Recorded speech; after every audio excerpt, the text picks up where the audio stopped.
The BlackBerry addiction may be waning. Big news after the bell. Research In Motion is lowering its forecast for both revenue and profit, and shares of Research In Motion are plummeting more than 11% in after-hours trading. The maker of the BlackBerry reported first quarter profit increased 32%, but the forecast for next quarter fell far short of analyst expectations. The BlackBerry Torch and the promise of the PlayBook tablet haven't been enough to slow a decline in sales over the last year. The company also said its new PlayBook will support both Android applications and those made for BlackBerry Java. Now, RIM shares could face significant pressure tomorrow morning when the stock reopens. So let's get insights and perspective right now from Scott Sutherland, the managing director of equity research at Wedbush Securities. So, Scott, you just got off the call. Shares are way down. Why is the market having such a strong reaction here?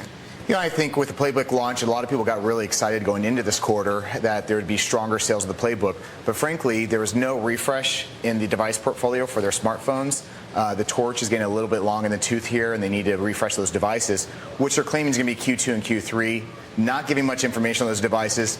Obviously, it's very interesting. They keep mentioning Superphone. Wondering if they can keep the ASPs at $199 or not, for the devices out of the carriers. They're going to sell higher into the carriers. So it's going to be really interesting here.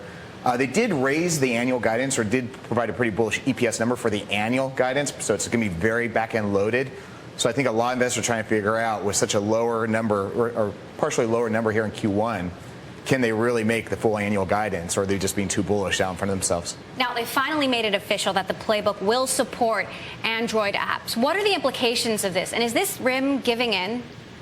I think you have to see how the apps are going to run. They're going to be running the Gingerbread apps, which work very good on a 7-inch tablet. If RIM ever introduced a 10-inch tablet, then you have to move to Honeycomb apps. There's less. And they kind of mentioned that there's less apps, but they work better on a 10-inch tablet. So it's kind of very interesting.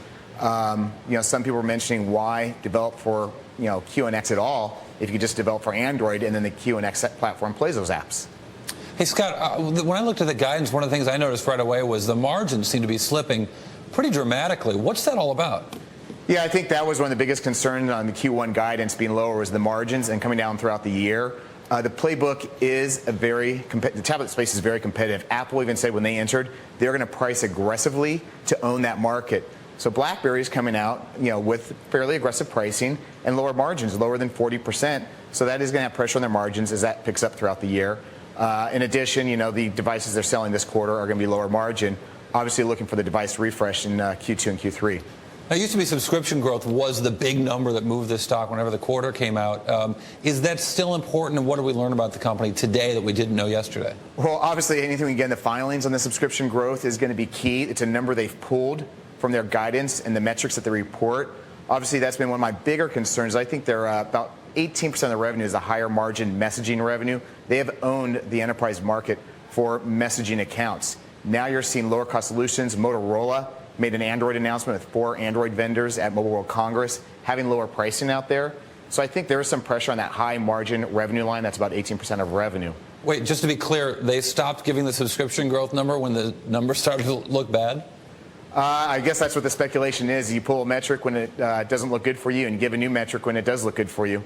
I want to talk a little bit about the PlayBook, because this is RIM's big hope. How many PlayBooks do you expect RIM will sell in the first month or couple months? So in the first quarter here, so it's about 2 months, I have about 250,000, and for the year I have 2.5 million. I think I'm being a little conservative. I think they're actually going to jump out of the gate pretty fast with some RIM loyalists and people who are standardizing the BlackBerry phones in the enterprise.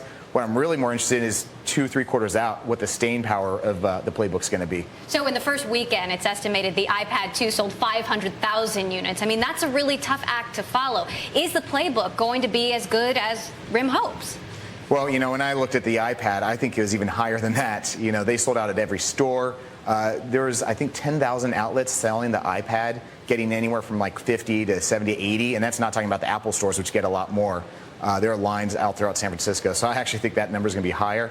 But going to the BlackBerry PlayBook, I mean, we got Apple selling 26 million iPads. We got RIM selling 2.5 million PlayBooks, so it's a 10-to-1 outsell right now. Scott, what's the possibility that this first quarter guidance could just be kind of sandbagging? I mean, RIM seems to have been pretty. I think they've beaten every quarter but 2 since 2008. Could they just be playing a game here where they're keeping their year-end guidance? You can stay excited about the stock. They continue to show some profits going forward, but they want to make the first quarter look really good when they start reporting it? Yeah, I mean, they've tended to beat most quarters. This quarter, I'd say, was actually a miss. They beat because of a lower tax rate, so this might be the third quarter of those multiple quarters you just mentioned out there. They need to be conservative, but you also have to look at the facts. They do have no new major devices coming out this quarter. It is coming off the December month, which should be seasonally strong. They need to be conservative, but it just puts a lot more risk and weight on the next 3 quarters of the year. Is the term crackberry, is that going to become a misnomer? I think it is going to become a misnomer. I think it's going to become a misnomer. I mean, it was a great enterprise messaging device. Now, Apple's got the touch keyboard, which works for some people, obviously not those heavy messaging users. But you got these Android devices, $149, probably even going lower, that have the pull-out QWERTY keyboards that can be just as addictive out there. And we have seen some recent studies where RIM has started to move from a more kind of 40, 50-year-old male businessman down into more of a consumer market. So they're trying to address all segments, as they know that crackberry group of 40, 50-year-old professionals is kind of loosening their grip there. But it's not really working, right? I've seen some reviews where they've attacked the consumer space or the lower-end people, but they're kind of losing out the higher-end space, too, and that drives higher margin and the messaging revenue. All right, thanks so much. Scott Sutherland of Wedbush Securities, very interesting. We'll be watching how RIM tries to hold on to its lead in the enterprise.